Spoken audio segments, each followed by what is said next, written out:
Décryptage par Jamaldine Benchenouf. Bonsoir. Hormis pour les cas asymptomatiques, un symptôme, dans son acception médicale, est la manifestation observable d'une maladie. Dans la société des hommes aussi, les États, les systèmes politiques, il peut exister des indices, des clignotants, des symptômes qui ne trompent pas, eux non plus, sur l'état de santé de la nation. Des symptômes qui peuvent être autant de signes avant-coureurs de soudaines aggravations de la situation.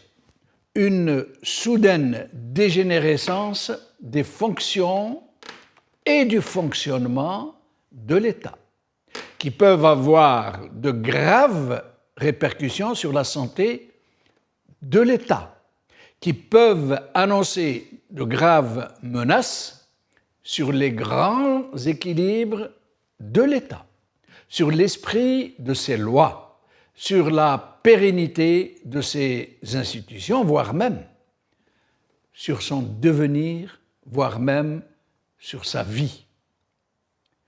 De la même manière qu'un cancer en phase 4, un cancer métastatique ne laisse que d'infimes possibilités de rémission, encore moins de survie.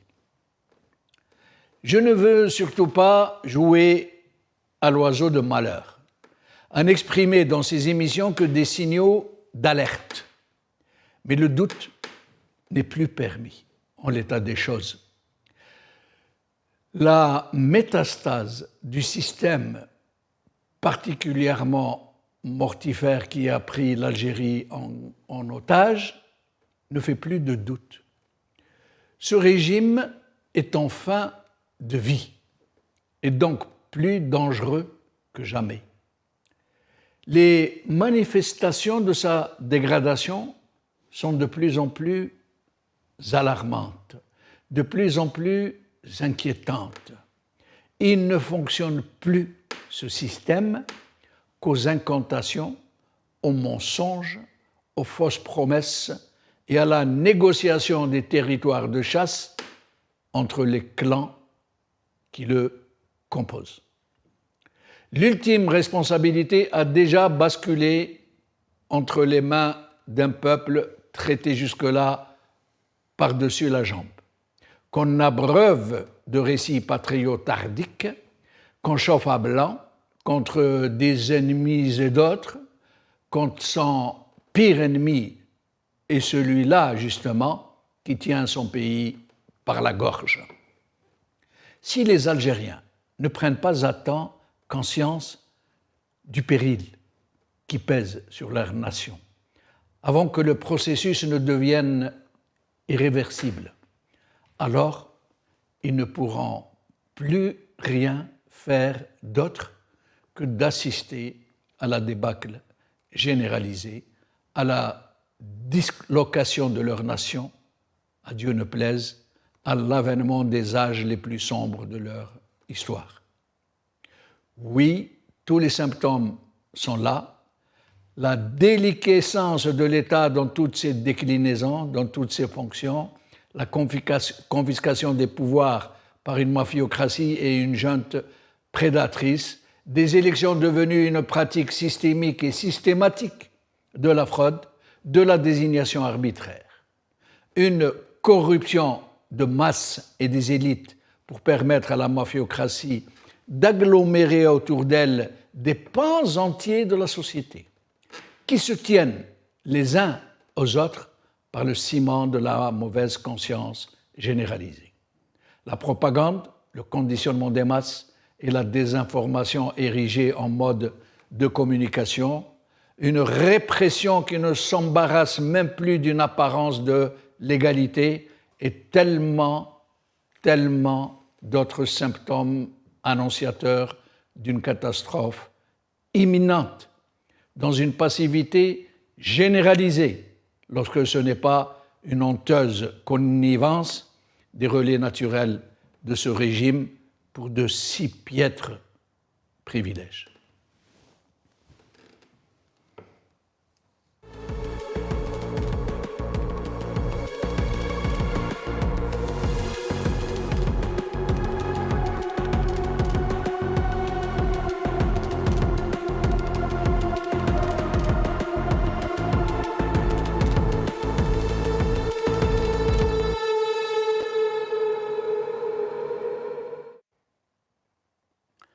Algérie, des signes alarmants d'une débâcle annoncée.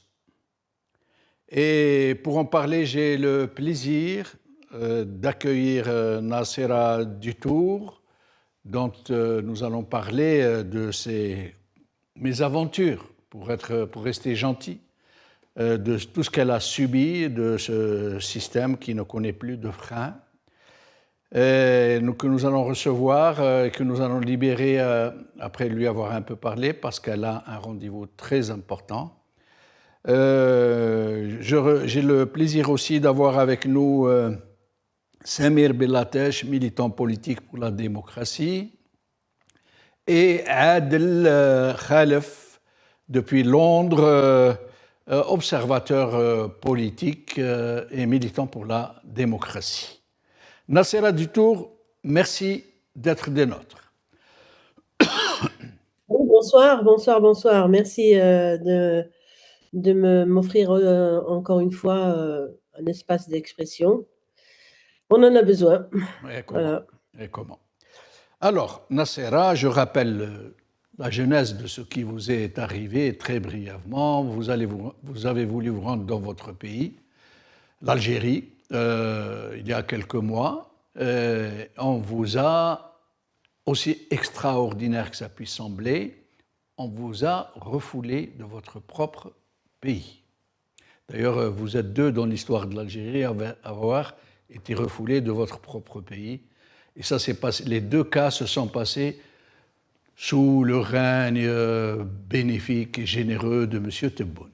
Vous et Farid Alilet, journaliste, qui lui aussi a été refoulé. Alors vous ne vous êtes pas laissé faire, vous avez tapé à toutes les portes, on ne vous a rien notifié, on ne vous a rien signifié, on vous a mis dans un avion et on vous a réexpédié en France. Et là, vous allez nous dire, je vais vous laisser nous expliquer ce qui s'est passé et à quoi vous avez dû faire face. Nacera Dutour. Oui, merci beaucoup, Jamaldine. Je vous remercie encore une fois pour donner cet espace d'expression à toutes les victimes. Hein. Je ne suis pas la seule, malheureusement, victime de ce système. Hein. Il y a des gens qui ne peuvent pas rentrer, il y a des gens qui ne peuvent pas sortir, il y a des gens qui sont en prison pour des futilités, pour des simples postes, juste parce que ce qu'ils ont pu dire en déplu aux autorités en place, aux grands chefs, là. Les grands chefs, parce qu'il n'y a pas que Tebboune. Voilà. Moi, je préfère dire expulser, parce que je trouve que refouler, c'est gentil. J'ai frôlé quand même le sol algérien le 30 juillet 2025. Je suis partie en Algérie comme je pars d'habitude. J'y vais au moins tous les 2 mois parce que mon travail est là-bas. Le plus important du travail est là-bas. Mes sœurs, ma famille de disparus sont là-bas. Mon fils qui a été arrêté en 1997 et disparu depuis, il est là-bas. Mort ou vivant, en tout cas, il est là-bas.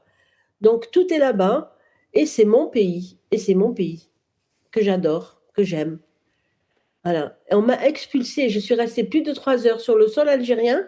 Après, on m'a pris comme une malpropre et on m'a jetée dans un avion sans me donner aucune explication. C'est seulement quand j'étais dans l'avion qu'on m'a ramené mon passeport algérien. Le passeport français, on me l'a rendu à l'embarquement quand j'étais en train d'embarquer. Le passeport algérien, ils l'ont gardé. Je n'ai pas cessé de dire mon passeport, mon passeport, mon passeport. Et la dame à l'embarquement, elle me disait, on va vous le ramener, on va vous le ramener. Et quand on m'a ramené mon passeport, les portes de l'avion étaient en train de se fermer et j'ai trouvé un papier blanc qui sortait un petit peu de mon passeport. Je l'ouvre et je vois PV de refoulement. Oui, PV de refoulement. Oui, PV de refoulement notifié par le ministère de l'Intérieur, des GSN, qui a pris la décision. Je ne sais pas, on va leur demander qui a pris cette décision quand même. Sinon, je porterai plainte contre le ministère directement pour abus de pouvoir. Et dans ce PV de refoulement, il est dit que j'ai été refoulée dans le cadre de la loi 0811 qui concerne l'entrée, le séjour des étrangers, la circulation et le séjour, si je ne me trompe pas, des étrangers. Je ne suis pas étrangère, je suis algérienne, mais le hic qui tue, qui est le ridicule qui ne tue pas, comme on dit au Mais contraire. expliquez-moi quelque chose, Nassera, du tour avant d'aller plus avant. Oui. Comment ils ont votre passeport entre les mains, passeport, Les deux, oui. passeport délivré par les autorités algériennes, Oui. où il y a un dossier, l'acte de naissance, l'établissement que vous êtes bien algérienne, une enquête des services qui délivrent. Ça veut dire. Et après, on vous dit personne étrangère. C'est incroyable. Et j'ai rempli le S12 comme tout le monde Le en S12. 2016. Oui, oui. Oui, comme tout le monde. Je l'ai rempli, je l'ai ici. Je suis algérienne, mes parents sont algériens et mes grands-parents sont algériens, mes aïeux sont algériens. Et non, mais ce qui tue, c'est que... Ça veut dire qu'on vous a déchu de votre nationalité avant la loi sur la déchéance de la nationalité. Vous êtes rentré dans l'histoire pour être la première Algérienne de l'histoire de l'Algérie à avoir été déchue de sa nationalité de façon arbitraire et sans aucune notification véritable, si ce n'est ce PV. Déchu pas encore, j'espère que pas, mais je ne me laisserai pas faire. Je sais qu'il y a ce projet de loi sur la déchéance de la nationalité, mais qu'on m'a empêché de rentrer dans mon pays, de rester dans mon pays, de rentrer chez moi. Ça, oui, ça je le confirme, on m'a empêché de rentrer chez moi et on m'a viré, on m'a expulsé de chez moi comme une malpropre, sans me donner aucun motif. Je vous dis, c'est seulement dans l'avion que je découvre ce PV de refoulement que je n'ai pas signé parce que normalement, je dois le signer, c'est marqué que ce document doit être signé par le mis en cause et que c'est exactement la phrase qu'il y a sur ce document. Et en plus, ce qui tue, c'est que sur ce papier, il y a mon passeport algérien, le numéro de mon passeport algérien, marqué, c'est bien mentionné au stylo, parce que c'est un genre de questionnaire, à nationalité algérienne, et le numéro de passeport algérien. Et les motifs, ils ont coché la case autre, sans me donner le motif. Le seul motif qu'ils m'ont donné quand je marchais en train d'hurler, pourquoi vous m'emmenez, qu'est-ce qui se passe, où est-ce que vous m'emmenez, après j'ai compris qu'on m'emmenait à l'avion, l'un des officiers de police se retourne vers moi pour me dire, mais madame, vous êtes membre d'une ONG. Oui, je suis membre d'une ONG après. C'est un crime. J'ai tué quelqu'un, j'ai assassiné quelqu'un, j'ai volé, j'ai pillé, comme l'ont fait beaucoup dans ce pays. Non, je travaille pour les droits de l'homme, oui. Je travaille pour SOS Disparu, je travaille pour la vérité et la justice, je travaille pour mon fils que vous m'avez enlevé. Bon, ils m'ont laissé hurler, parler, aboyer, tout, et puis mais continuer leur chemin. Après, Nasser, vous avez entrepris d'aller de l'avant et de demander vos droits. Donc, vous avez commencé par le premier palier qui mène au Conseil d'État, qui est le tribunal administratif, la première instance pour arriver au Conseil d'État. Et là, qu'est-ce qu'on vous a dit? Bon, j'ai pas déposé, c'est pas une plainte, c'est un recours. Un recours. Ça s'appelle un recours d'annulation de la décision. Le recours a été déposé le 14 août, si mes souvenirs sont bons. Je n'ai pas eu le temps de vérifier les dates. Le ministère de l'Intérieur a été notifié par huissier quelques jours plus tard. Et l'affaire traînait. Et les avocats n'arrêtaient pas d'aller faire des allers-retours au tribunal administratif, toujours pas de nouvelles. Et un beau jour, ils leur ont dit que l'affaire était en instruction, ça y est, que le dossier était monté là-haut, je ne sais pas où est ce là-haut, c'est toujours là-haut, ça se passe, et que l'affaire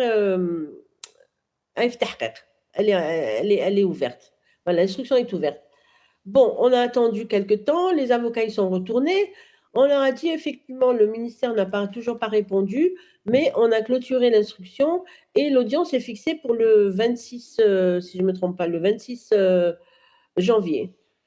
Donc le 26 janvier, les avocats sont rendus au tribunal, ils ont plaidé, le juge, il n'arrêtait pas de hocher la tête, oui, il était compatissant et tout, posait des questions, c'était bon, on en avait bon espoir. Enfin, bon espoir, oui, parce qu'on veut toujours espérer, mais bon, moi, je m'attends à rien de ce système. Mais voilà. Et le 2 février, le verdict, l'affaire est rejetée. Ah, et Et pourquoi? et l'audience, assez bizarre, parce que comme dit l'avocat, les avocats, normalement, le juge commence par rendre les verdicts de toutes les affaires précédentes. Mais cette fois-ci, il a décidé que non. Il a dit non, on va ouvrir d'autres dossiers, on rendra les décisions plus tard. Et vers 11h30, je crois, le juge lève l'audience, il s'en va. Et revient 1h30 plus tard pour dire que l'affaire de voilà, Nasser Ayous, c'est mon nom de jeune fille, est rejetée. Et lorsque les avocats ont insisté pour connaître les raisons, il leur a dit, bon, ben écoutez, je vous conseille d'aller vers le Conseil d'État. Il manquait dans le dossier, il manquait des pièces. Alors, quelles sont ces pièces? Donc, les pièces sont le billet d'avion. Je ne sais pas pourquoi il faut le billet d'avion. La carte Et d'embarquement. peut-être que vous avez حركت الطيارة. Ah, c'est jamais, vous avez resquillé peut-être hein, dans leur... L'autre Oui, côté, au lieu de partir, j'ai fait le sens inverse. J'ai pris la barque et je suis venue à la rame en Algérie. Le billet d'avion, la carte d'embarquement, la preuve que je suis venue de France, le cachet de sortie, je ne sais plus si c'est le cachet d'entrée ou le cachet de sortie. J'en ai qu'un sur mon passeport. Hein. En plus, il dit de toute façon, son passeport il est périmé, mais à la date J, le jour J, le 30 juillet, pardon, mon passeport n'était pas périmé. Effectivement, il s'est périmé le 18 décembre. Mais même si mon passeport était périmé, la loi nous autorise à rentrer avec un passeport périmé du moment que j'ai un passeport français en cours de validité. J'ai une carte d'identité algérienne. Donc, je peux présenter aussi la carte d'identité algérienne et le passeport français et rentrer. Il y a tout ça qui nous facilite un peu la tâche, nous qui vivons à l'étranger. Mais voilà, il dit ça. Donc, l'avocate a dit non, non, le passeport n'était pas périmé lorsqu'elle est rentrée en Algérie. Il lui dit, mais en tout cas, on n'a pas la preuve qu'elle est rentrée, qu'elle est venue de France. Et qu'est-ce qu'il a demandé comme document aussi?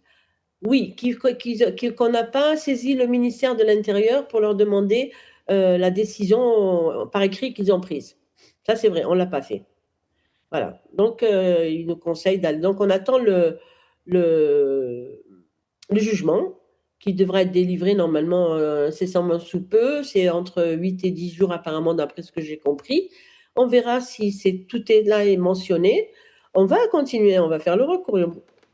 Qu'est-ce que j'ai à mais perdre? Nassera, Je il y suis a là. il y a une chose que moi j'ai du mal à comprendre, et beaucoup de gens Oui. avec lesquels j'ai parlé de votre affaire. Est-ce qu'ils vous ont dénié, est-ce qu'ils vous ont, c'est pour ça que tout à l'heure j'ai dit ils vous ont déchu de votre nationalité avant la lettre. Est-ce qu'ils vous ont dénié votre nationalité? Est-ce ils vous ont dit non, non, on vous a refoulé parce que vous n'êtes pas algérien? Clairement. Ils ne m'ont donné aucun motif. Aucun. Le seul motif, je vous dis, c'est quand ils se retournaient vers moi et qu'ils me disent, vous êtes membre d'une ONG. Ah. C'est Le tout. loup et Ils ne m'ont l'agneau. pas. Ils Si ne peuvent pas me dire, je ne suis c'est pas pas toi, algérienne. c'est ton frère. Pardon? Le loup et l'agneau, la fameuse fable. Si ce n'est pas toi, c'est ton frère. Il lui a démontré que ce n'est pas ton frère. Alors c'est ton cousin, etc., etc. Mais maintenant, quelles sont les voies de recours qui vous restent? Directement le Conseil d'État? Une autre instance de prévue? Ah, je ne crois pas qu'après le conseil, je ne sais pas si après on peut faire à la Cour de cassation, je ne sais pas très bien, je ne connais pas la procédure administrative, mais on peut Si, demander aux avocats. normalement, moi je ne connais pas très bien ces rouages, mais normalement, si le tribunal administratif ne vous donne pas raison, qu'il vous, en quelque sorte, qu'il refuse de vous suivre dans vos demandes, normalement, il y a une voie de recours. Et la voie de recours au-dessus du tribunal administratif, je ne sais pas si c'est la Cour administrative ou le Conseil d'État. C'est le Conseil d'État. Directement. C'est le Conseil d'État, oui. D'accord. Après, je ne sais pas s'il y a une cour ou c'est à la Cour de cassation ou s'il y a encore une voie de recours, je ne sais pas. Justement, je ne me suis pas penchée là-dessus, mais on peut demander aux avocats, ce n'est pas un souci ça. Mais je vais déposer plainte contre le ministère de l'Intérieur pour abus de pouvoir. Là, on a hésité à le faire sur conseil de certains de mon entourage qui me disent non, fais le recours, on ne sait jamais. Peut-être ce qu'on avait osé espérer, dans mon entourage, ma famille, tout le monde, espérait que le ministère allait dire bon, excusez-nous, on s'est trompé, c'était pas la bonne personne, c'est pas la bonne fiche, parce qu'à chaque fois que je rentre en Algérie, ils me gardent au moins une demi-heure en me disant qu'il y a des fiches qui se ressemblent et donc on vérifie. Ça a été Nasser, depuis des avant de années. vous libérer, c'est vous qui nous l'avez demandé, vous avez un rendez-vous urgent avec l'Université de Lille. Alors, Exactement, à tout à l'heure. est-ce que vous escomptez porter l'affaire à l'international, auprès de l'ONU, Ben, par exemple, je entre l'ai autres? déjà porté. On a eu le communiqué de 4 rapporteurs spéciaux communs. Ils ont fait un communiqué commun. Et j'attends le jugement écrit pour ne pas faire d'erreur, voir ce qu'il y a mentionné dessus. Je vais ressaisir les rapporteurs spéciaux. Et cette fois, je vais aller plus loin. Je vais saisir carrément le comité des droits de l'homme des Nations Unies par une communication individuelle. Bon, ça durera ce que ça durera, mais je ne vais pas laisser l'affaire comme ça se taire et se mourir. C'est ce qu'ils veulent. C'est ce qu'ils veulent, bien sûr. Ils attendent que je baisse les bras et que ça y est, on n'en parle plus. Mais bon, ils ont mal. C'est mal vous connaître, Nassera Dutour, c'est mal connaître Nassera Dutour, la battante, la militante, toujours droite dans ses, j'allais dire dans ses bottes, non, toujours droite dans ses grands principes, et qui n'a jamais reculé et qui ne reculera pas, et qui, je n'en doute pas, trouvera auprès d'elle tous les Algériens épris de liberté et de dignité. Nassera Dutour, merci beaucoup, au plaisir de vous revoir. Je vous remercie. Et une pensée pour toutes les mères de disparus qui attendent mon retour. Une pensée pour toutes les disparus. Le 30 janvier dernier, mon fils a fait 28 ans qu'il a disparu. C'était le 30 janvier 97. Donc, une pensée à toutes ces personnes. Ils se sont arrogés le droit de vie et de mort contre nous. Merci beaucoup. Merci Nassera, merci, bon courage, nous sommes de tout cœur avec vous, Nassera. Nous allons recevoir à présent nos amis Samir Bellatesh, militant politique pour la démocratie. Samir, merci d'être avec nous. Merci pour l'invitation. Salutations à vous, Jamaldine, et aux téléspectateurs et à notre ami invité de Adel Khalif. Et merci pour votre patience. Vous avez permis que Nassera, donc, pour pouvoir se libérer, soit en première partie de cette émission. Nous allons d'abord, avant de recevoir Adel Khalif, voir la soundbite numéro 1, conséquence de l'affaire Dutour sur la diaspora ou les retombées de l'affaire Nassera Dutour sur la diaspora. Regardons ensemble.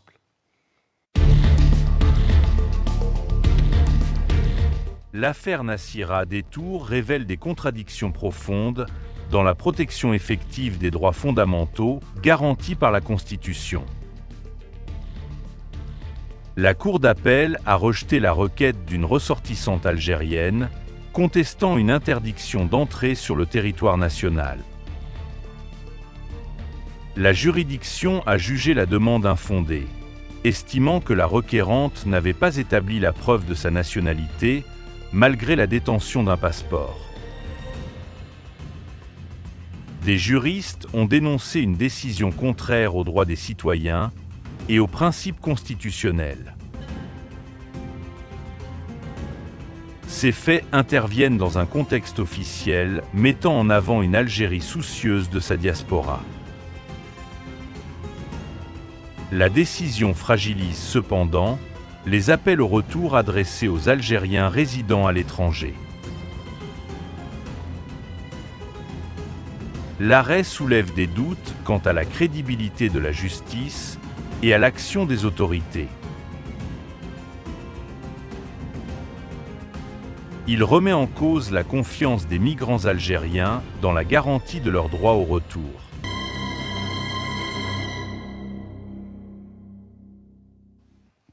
Adel Khalif, merci d'être avec nous, merci pour votre patience.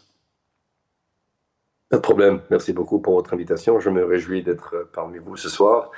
Salutations à votre invité et à tous vos téléspectatrices et téléspectateurs. Merci. Alors, Samir Bellatesh, nous allons examiner, parler de cette affaire de Nassera Dutour. Après, nous irons dans l'affaire Djelloul Slama.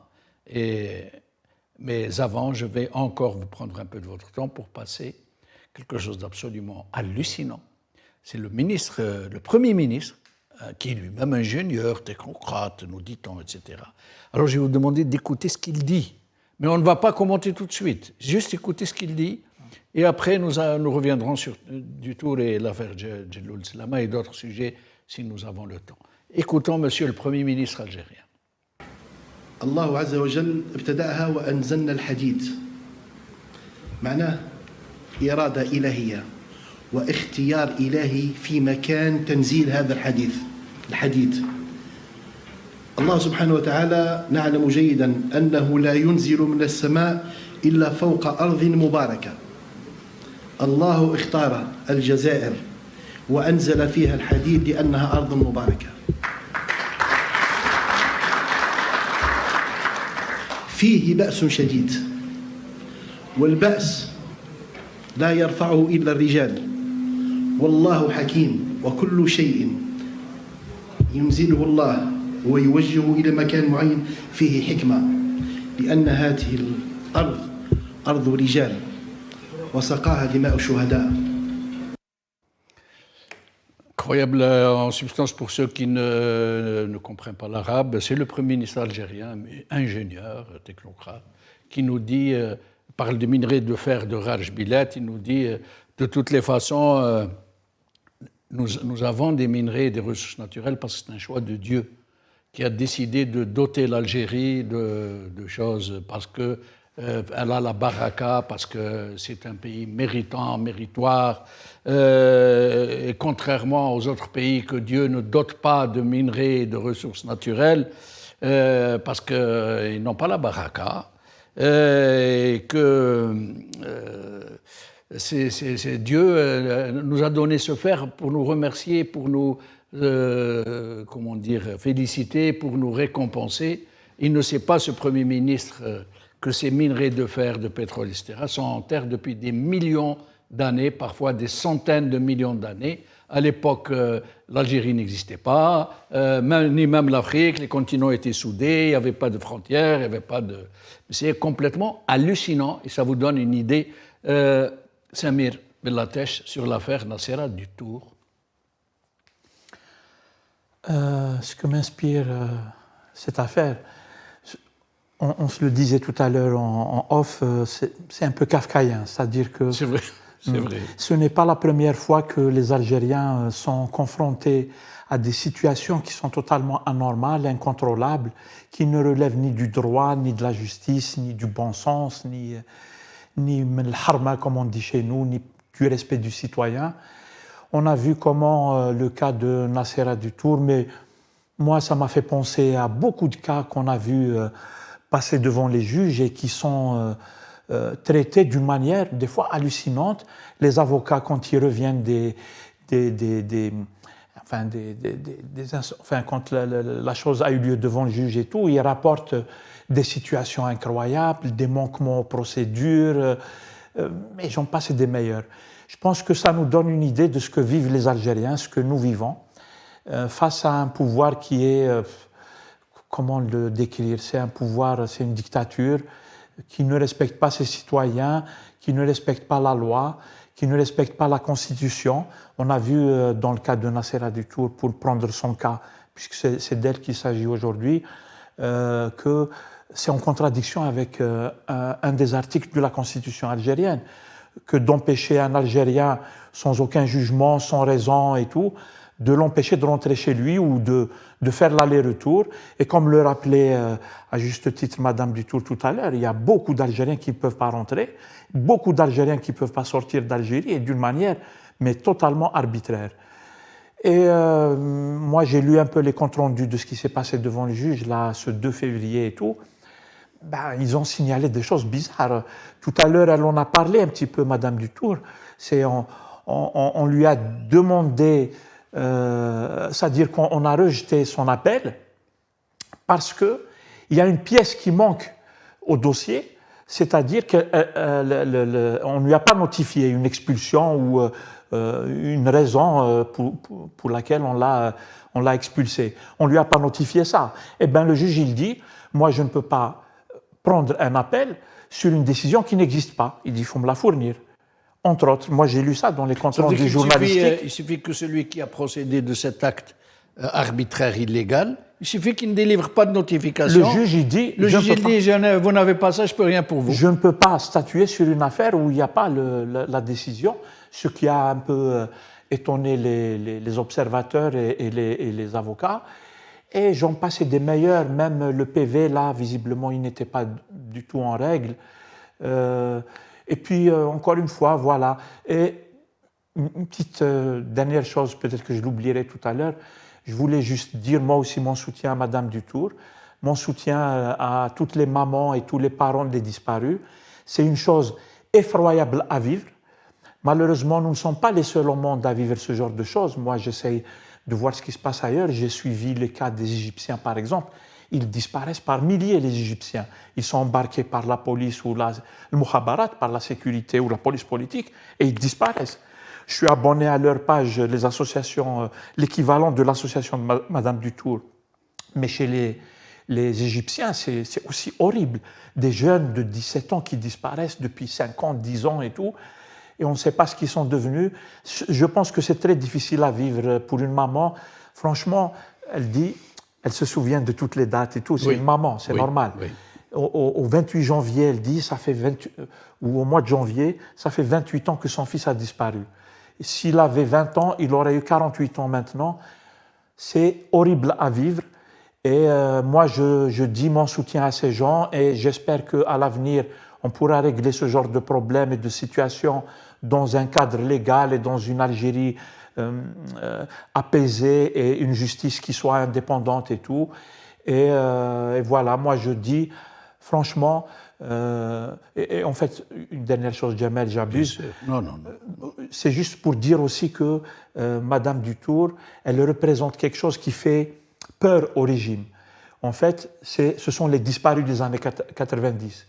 Et c'est une blessure qui est méchante, qui n'a pas été traitée ou qui a été très mal traitée par les autorités, à commencer par Bouteflika quand il est arrivé jusqu'à maintenant. On leur interdit de s'exprimer. On a sorti une loi qui criminalise le fait de parler de ces gens qui ont disparu, etc. Et en fait, c'est une mémoire qui fait vraiment peur au régime. Ça explique un petit peu pourquoi ils s'en prennent à elle. L'officier de police, il lui dit « mais vous faites partie d'une ONG ». C'est en lui-même un délit ou un crime. Et en fait, parce qu'ils ne peuvent pas gérer un truc pareil, on n'est pas sorti de l'auberge. Voilà. C'est vrai. Adel Khalef, sur cette affaire, que vous inspire donc cette énième violation du droit, de la dignité, des lois, de l'esprit des lois, et je passe sur tout le reste? Écoutez, j'ai toujours dit que nous sommes malheureusement un pays qui n'est pas prêt d'être un État de droit, parce que pour être un État de droit, il faut avoir la maturité de ce qu'est l'État de droit, de ce qui est la structure de la justice en elle-même.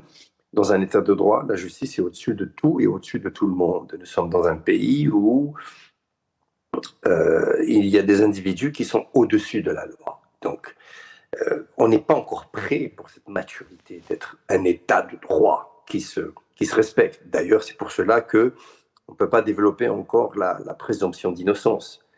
Pourquoi? Parce qu'à cause de la bêtise crasse de ceux qui sont au pouvoir, surtout aujourd'hui, nous sommes dans un pays où nous avons la présomption de culpabilité, d'abord. D'accord? Donc vous êtes d'abord coupable, vous êtes ensuite coupable, et puis vous êtes toujours coupable, donc on va vous jeter en tôle, puis on verra ce que la justice va décider. Bon, maintenant, je vois un peu le cas de cette dame. Vous savez, moi je me pose la question, cette dame va déposer appel. D'abord, déjà pour répondre à la question, par rapport au tribunal administratif et à la Cour supérieure. Au tribunal administratif, il y a une cour d'appel administrative. Et après la cour d'appel administrative, il y a le Conseil d'État qui est la plus haute juridiction. Donc il n'y a pas de tribunal administratif ensuite directement le Conseil d'État. Il y a une cour d'appel administrative. C'est pour répondre à la question. Alors, maintenant, nous sommes devant un cas qui est non pas inédit, c'est pas la première fois. Par contre, ce qui est inédit, je parle par rapport à la justice, hein. Par contre, ce qui est inédit, c'est que c'est la première fois que nous nous retrouvons, je pense que c'est la première fois que nous nous retrouvons dans un cas où un citoyen est interdit d'entrer chez lui.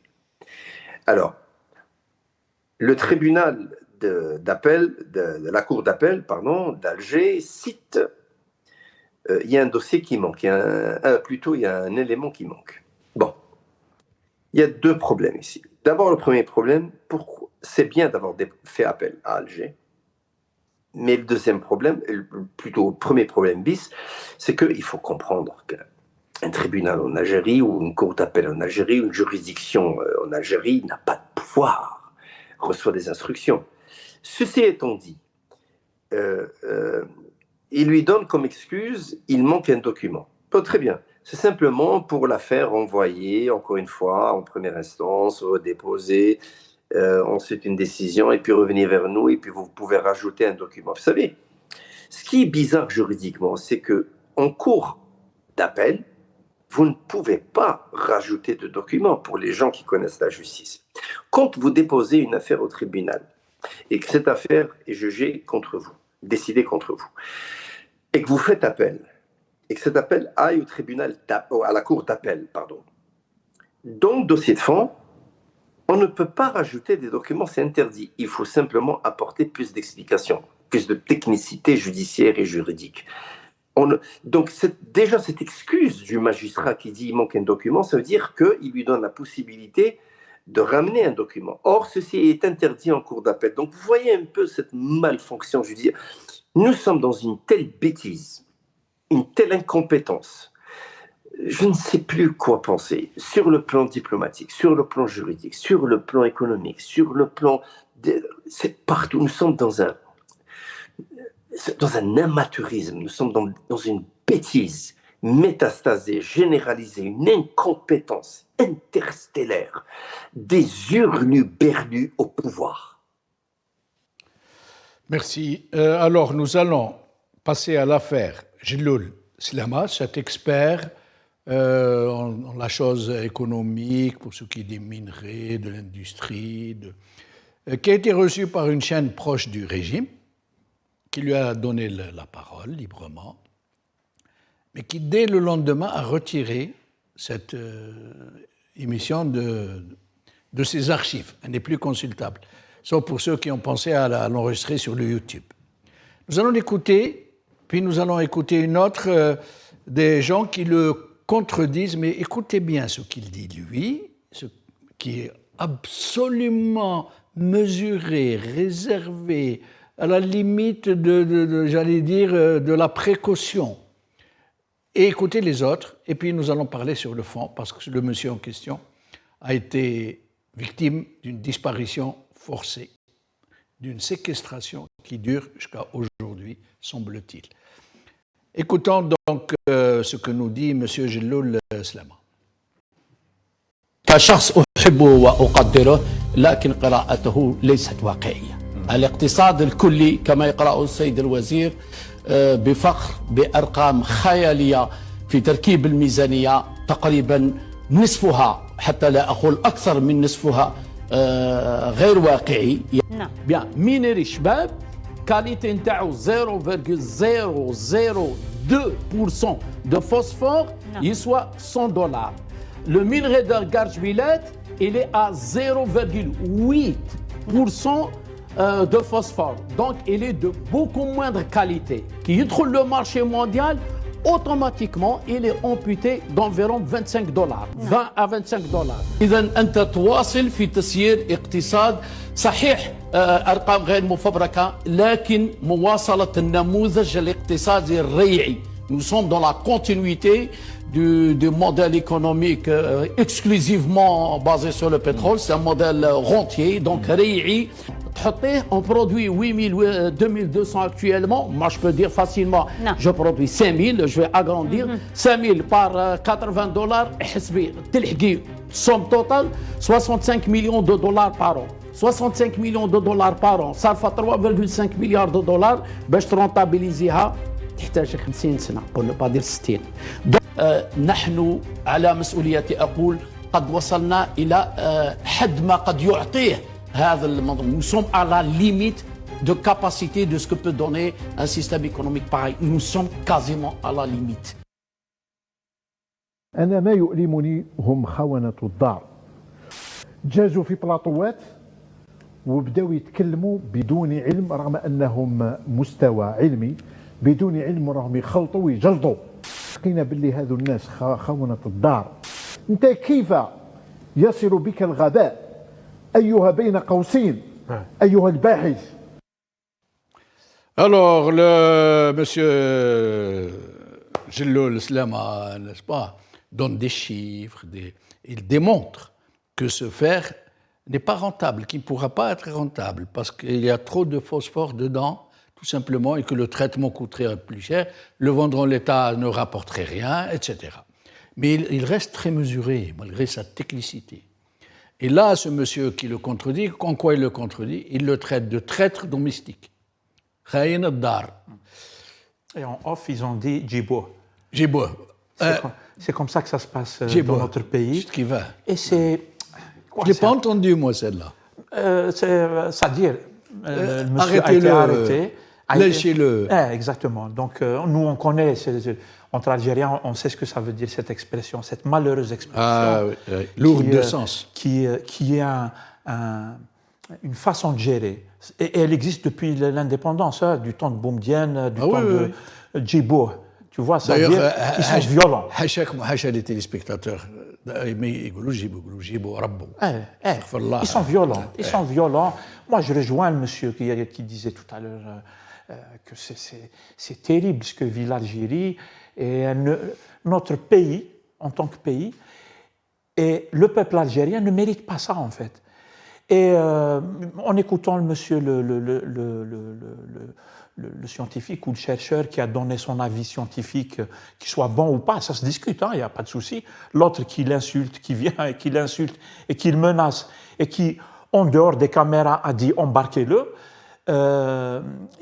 ils auraient pu discuter. En fait, moi je dis à nos dirigeants sécuritaires, parce qu'on a une façade, mais ce n'est pas eux qui décident. Comme le disait le monsieur, la justice, ce n'est pas elle qui décide.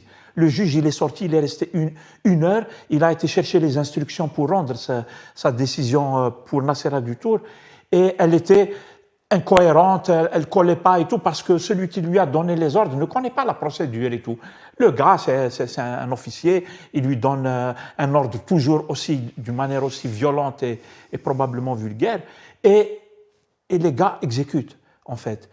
Et moi, je dis à ces gens, le vrai pouvoir, ces gens-là qui sont derrière et qui font la loi et tout, et qui touchent à des domaines qui ne relèvent pas de leurs compétences et tout, franchement, il faut avoir honte. Il faut voir comment, à l'échelle internationale, on nous observe. Moi, je discute avec des collègues. Des fois, j'ai des collègues qui sont un peu des cadres et tout, d'État, je veux dire, dans des ministères et tout. Mais je te jure qu'ils trouvent notre façon de gérer le pays et tout, mais d'un ridicule extraordinaire. Moi, je me défends, parce que je suis très sensible quand ils s'en prennent à mon pays et tout, je ne laisse pas faire. Mais il faut voir comment ils nous trouvent ridicules quand tu vois les conseillers au cabinet du ministre et tout. Il faut avouer qu'ils n'ont pas tort. Ils n'ont pas tort, non. Et moi, je ne défends pas la dictature. C'est juste que, en fait, ça fait mal. C'est l'occasion, ça fait mal, et puis pour eux, c'est l'occasion d'être hautain par rapport à nous, et ça, moi, je ne l'accepte pas. C'est mon éducation qui fait que tu n'es pas hautain. Moi, je défends mon pays, quoi qu'il arrive. Comme on dit, notre chien vaut mieux que n'importe quel cheval de chez les autres. Bref, mais c'est juste pour dire qu'à l'échelle internationale, on les observe, en fait. Attention, le monsieur, il a donné son avis sur un plateau de télé, un avis que comme il dit, relève de la science, des calculs, etc. Discutez avec lui. En France, regardez les émissions en France ou dans n'importe quel pays. On débat de ce genre de choses. Il faut être capable de débattre. Il ne faut pas dire « Oh là là, il a dit quelque chose qui ne nous plaît pas, Djibo ». Mais c'est quoi ça? En fait, ils ont détruit le pays de cette manière. Franchement, ça fait mal. Ça fait mal et je pense qu'on peut largement faire autrement. Khalif, d'abord sur cette histoire, sans aller vers la séquestration, l'enlèvement, etc., nous allons d'abord parler de cette déclaration de cet homme, ce que lui ont opposé les polémistes du régime. Et après, nous allons rentrer dans l'affaire en elle-même de l'enlèvement et de la séquestration. Ok, alors, ce qu'il faut comprendre ici, c'est que nous nous retrouvons devant une situation assez complexe. Parce que on est en train d'exprimer, pardonnez-moi, un mécontentement, d'accord, par rapport aux déclarations de ce monsieur qui est un économiste, a priori. Bon, moi je ne le connais pas, mais a priori c'est un économiste expérimenté, connaisseur du secteur du minerai.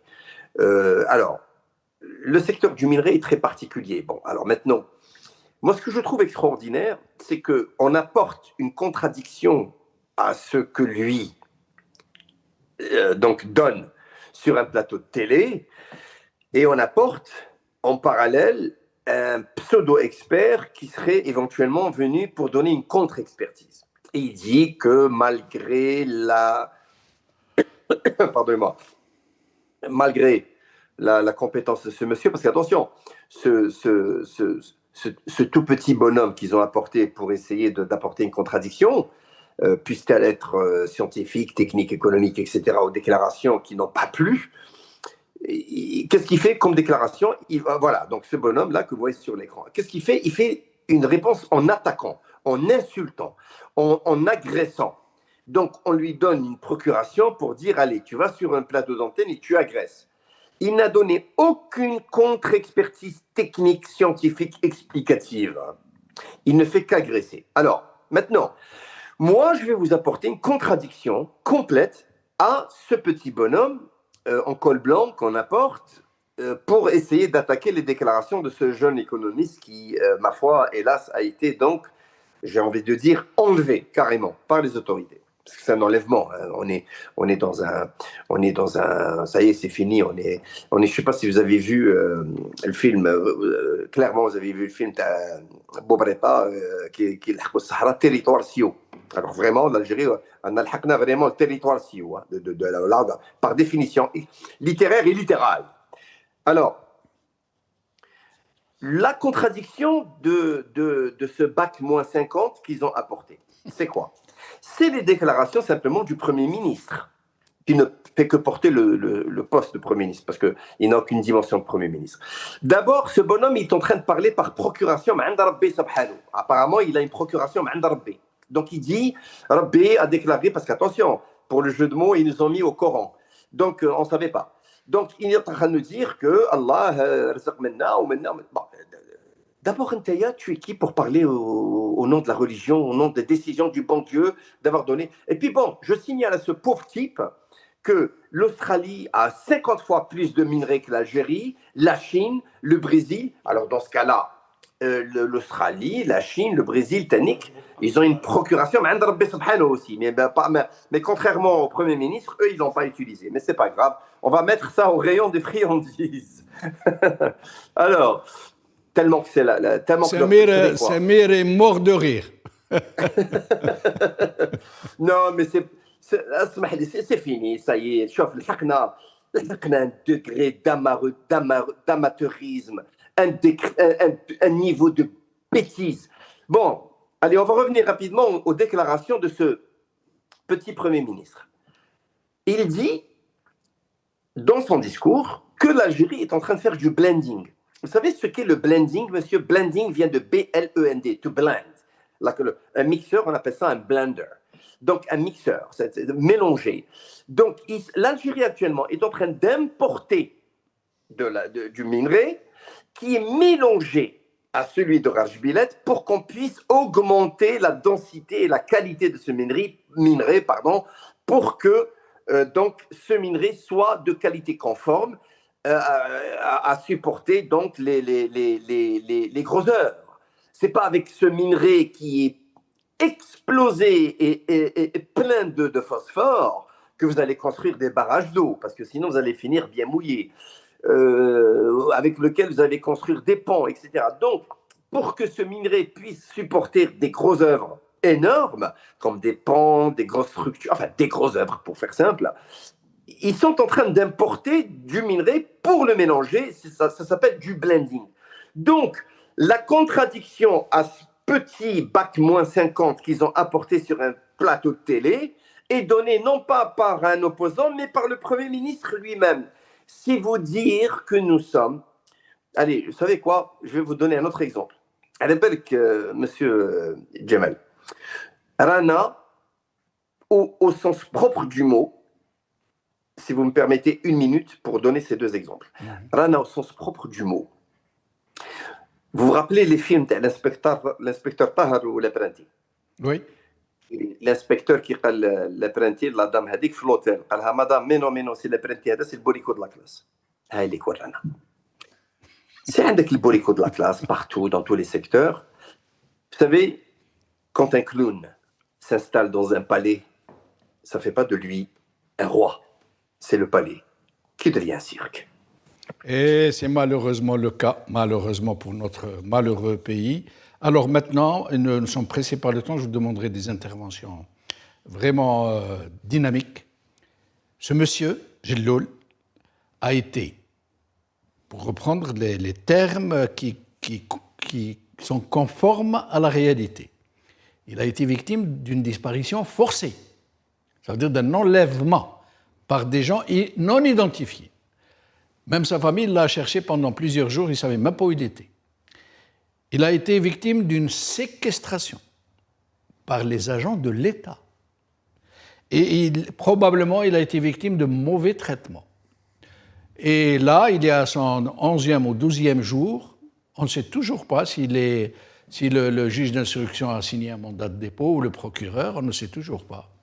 Et par contre, à côté, les médias du régime et les réseaux sociaux du régime sont en train de répandre l'information, pas la rumeur, n'est-ce pas, l'information qu'il serait d'origine marocaine et donc un agent du Maroc. Alors, Samir, sur cette énième histoire dans le pays du droit, le pays où la séparation des pouvoirs sont consacrés, cette disparition, parce que ce monsieur, il paraît que ce n'est pas ce qu'il a dit seulement, il a même parlé de la fameuse société turque qui est Raj Bilet et qui gère le site industriel Terminal 2. Et il a utilisé le mot mafieux, sauf que l'émission n'est pas passée. Elle a été retirée avant sa diffusion. Alors, à votre avis? Comme on disait tout à l'heure, c'est malheureusement pas le premier cas. Moi-même, en tant qu'observateur à ma petite échelle, à l'échelle d'homme, depuis 20 ans, j'ai vu très régulièrement des situations comme celle-là, en fait. Les gens, ils disparaissent. Inch'Allah, de toute façon, c'est ce qu'on lui souhaite à ce monsieur, il va réapparaître 2 semaines après et tout. On l'aura secoué très sérieusement, je suppose. Et il va apparaître dans une prison, Al-Qli'a ou un truc comme ça, avec des chefs d'inculpation, on va lui coller des choses, y compris des choses extraordinaires, kafkaïennes, comme on voyait tout à l'heure avec Madame Dutour, c'est-à-dire des choses peut-être marocaines, je ne sais pas quoi, des choses hallucinantes. Moi, j'ai vu ça régulièrement chez nous. Ce n'est pas normal, bien sûr, c'est illégal et tout ça. Et je pense que, pour être bref, je pense que ceux qui sont derrière ce genre de choses, que nous on les appelle les vrais décideurs, c'est eux qui donnent les ordres et tout, ils veulent faire un exemple. Ce monsieur n'a pas compris qu'il y a des sujets qu'on ne touche pas, qu'on n'aborde pas, il y a des choses qu'on ne dit pas. Eh bien, lui, je pense qu'il a été emporté un peu par, peut-être, hein, je dis ça sous réserve, par sa naïveté et tout. Il s'est dit, je peux parler, c'est la moindre des choses, de dire un projet, il est ceci, un projet, il est cela et tout. Il n'a pas, à mon avis, pesé le risque qu'il prenait face à des gens qui ne discutent pas, en fait. Ils sont là, ils essayent, et ils n'y arrivent pas, de soigner une image. Ils veulent donner l'image d'un pouvoir qui réussit, qui a des projets, qui est à la pointe d'eux et qui sont les premiers au monde dans tel domaine et tout. On connaît un peu leur propagande. Et quand quelqu'un vient, il dit attention, mais quand même, ce que vous êtes en train de dire, c'est les chiffres, voilà ce qu'ils disent.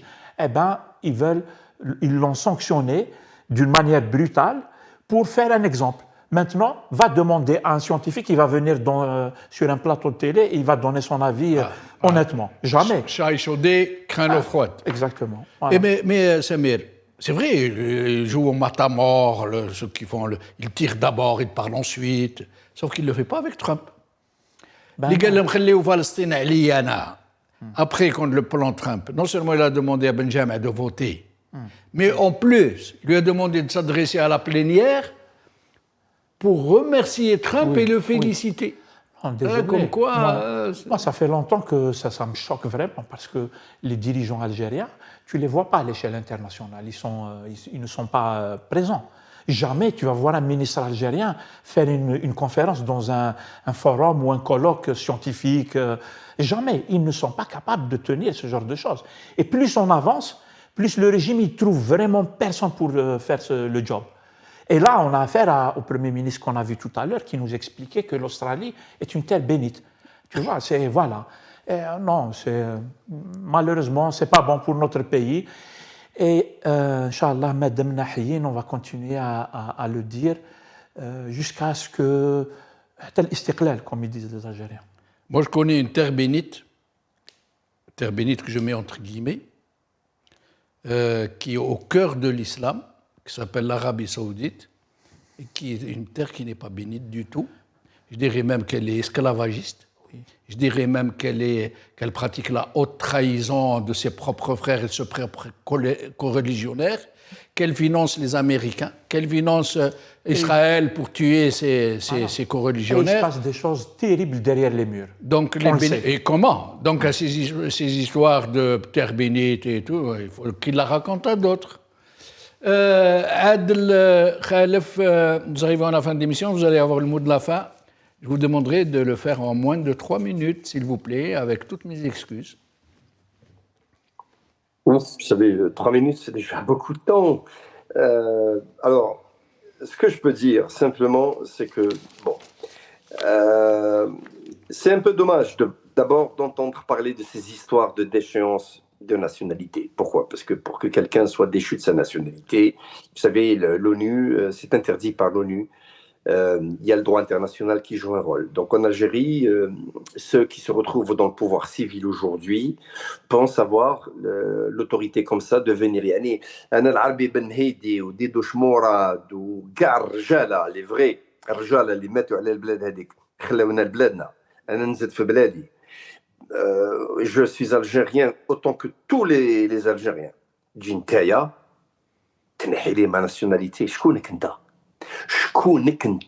Même si tu es président, au nom de quoi? Au nom de quelle logique, de quelle base, de quelle autorité? N'oublions pas que le président de la République, c'est le garant de l'État. N'oublions pas que le gouvernement est là pour servir le président de la République. Donc, cette histoire de déchéance de nationalité, tant que la dame du Tour, dans son cas par exemple, bon, certes, elle fait partie d'une ONG, mais n'oublions pas une chose, elle a été interdite d'entrer.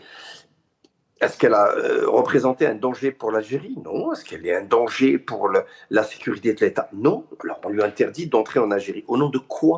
Au nom de quoi? Donc moi je pense qu'elle devrait saisir la Ligue des droits de l'homme de Genève, en Suisse, l'ONU. C'est très important. Pourquoi? Parce que l'Algérie ما تعطيلكش حقك اليوم. اللي يعطيلك حقك c'est السلطات القضائية الدولية. C'est les instances judiciaires internationales. Parce qu'en Algérie, il n'y a pas de droit aujourd'hui. Il n'y a pas des hommes d'État, il y a des hommes de pouvoir.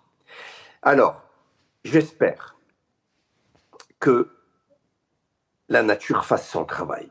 Je dis aux jeunes, ne désertez pas le pays. Comme je parlais tout à l'heure d'un clown qui s'est installé dans le palais, on ne peut pas être plus clown que le Premier ministre parce qu'il parle au nom de Rabbi Subhanahu wa ta'ala. Parce que maintenant, on ne parle plus au nom du président, là, on parle plus, là. Maintenant, on parle au nom de Dieu. C'est quand même extraordinaire.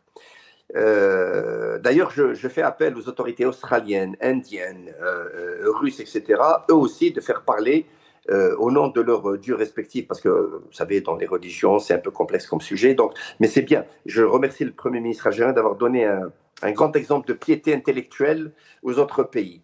Grâce à lui, nous allons passer dans une piété nationale. Piété nationale. Ah ben, mais c'est normal. Mais écoutez, on a mis un hurlu-berlu, on l'a installé. Donc, c'est comme ça. Moi, je dis qu'il faut simplement laisser la nature faire son travail. Je fais appel aux jeunes. Ne quittez pas le pays. Travaillez. Soyez patients. Ne prenez pas les embarcations de Soyez patients. Soyez patients. La nature fera son travail. Arjala rahi jaya inshallah. Ou le bled toqaf inshallah. Ce n'est pas pour maintenant. Mais Arjala jaya inshallah. Inch'Allah. Merci Adel Khalif, merci Samir Bellatesh.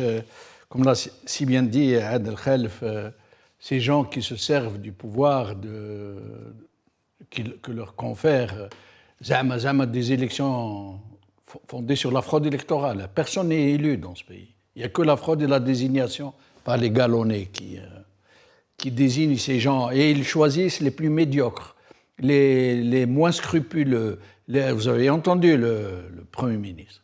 Mais cette répression, cette justice qu'ils utilisent, cette gendarmerie, cette police, cette armée, qu'ils utilisent pour réprimer, pour empêcher les gens de parler, ce n'est pas pour défendre la nation, ce n'est pas pour défendre la patrie, c'est pour défendre leurs privilèges et empêcher les citoyens algériens de recouvrer leur dignité, leur droit à la parole libre, leur droit à la dignité.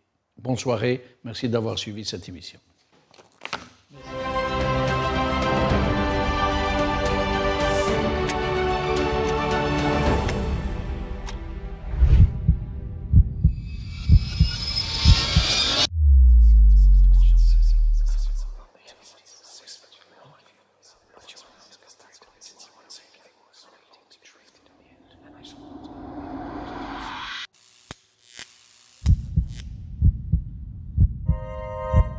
Décryptage par Jamaldine Benchenouf.